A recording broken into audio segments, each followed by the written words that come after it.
Top quality और consistent performance के लिए सिर्फ सिल्वर पंप्स। टॉप क्वालिटी और कंसिस्टेंट परफॉर्मेंस के लिए सिर्फ सिल्वर पंप्स, नाम याद रखना। सध्या खरीप हंगामाला सुरुवात झालेली आहे आणि शेतकरी जर आपण पाहिलं तर शेतातील मशागतीच्या कामाला लागलेला आहेत। अनेक भागामध्ये जर आपण पाहिलं तर अजूनही पेरणीला सुरुवात व्हायची आणि पेरणीपूर्व जे काही शेतामध्ये मशागती करायची आहे त्या सध्या सुरू आहेत। मी सध्या एका शेतामध्ये आणि या ठिकाणी आपण बघू शकतो सरी ज्या आहेत त्या सारे पाडले जात आहे आणि या ठिकाणी जर आपण पाहिलं तर नंतर कपाशीची लागवड केली जाणार आहे। बैलजोडीच्या माध्यमातून सारे या ठिकाणी पाडले जात आहेत।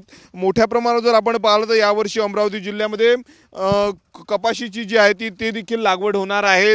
जवळपास 7 ते 7.5 लाख हेक्टरवर यावर्षी खरीपाचं क्षेत्र अमरावती जिल्ह्यामध्ये आहे आणि त्यामध्ये सर्वाधिक सोयाबीनचं क्षेत्र आहे आणि त्याच्या पाठोपाठ यावर्षी कपाशीमध्ये देखील जी आहे ती मोठ्या प्रमाणावर वाढ झाली असल्याचं कृषी विभागाचं म्हणणं आहे। त्यानुसार जर आपण पाहिलं या ठिकाणी सारे असे पाडले जात आहे आणि यामध्ये मग कपाशीची जी आहे ती थोड्या अंतरावर लागवड शेतकऱ्यांच्या मार्फत केली जाणार आहे। आपण दृश्यांमध्ये बघू शकतो या ठिकाणी सकाळपासूनच बैलजोडीच्या माध्यमातून सारे जे आहे ते शेतकऱ्यांच्या वतीनं पाडले जात आहे। दुसरीकडे जर आपण पाहिलं तर अनेक भागामध्ये पेरण्या देखील सुरू झालेल्या आहेत। पेरणीचं काम शेतकऱ्यांच्या वतीनं केलं जात आहे। आपण बघू शकतो या ठिकाणी ट्रॅक्टरच्या माध्यमातून शेतकरी आपल्या शेतामध्ये पेरणी करत आहेत।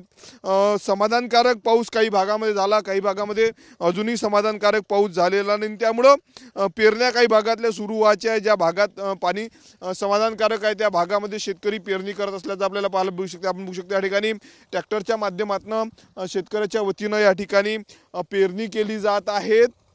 दुसरीकडे पिकं जगवण्यासाठी धडपड सुरू झालेली आहे। तुषार सिंचनाच्या माध्यमातून अनेक भागामध्ये पिकं देखील जगवण्यासाठी धडपड सुरू झालेली आहे। जवळपास 22 तारखेनंतर जर आपण पाहिलं तर अमरावती जिल्ह्यामध्ये मुसळधार पावसाचा अंदाज हवामान विभागाने वर्तवलेला आहे, त्यामुळे अनेक भागातल्या पेरण्या ज्या आहेत त्या अजूनही रखडलेल्या आहेत। जवळपास 12 ते 13% पेरण्या आजपर्यंत अमरावती जिल्ह्यामध्ये झालेल्या आहे। कॅमेरामन अनिकेत दहातोंडेसह मी स्वप्नील उमाप, TV9 मराठी, अमरावती।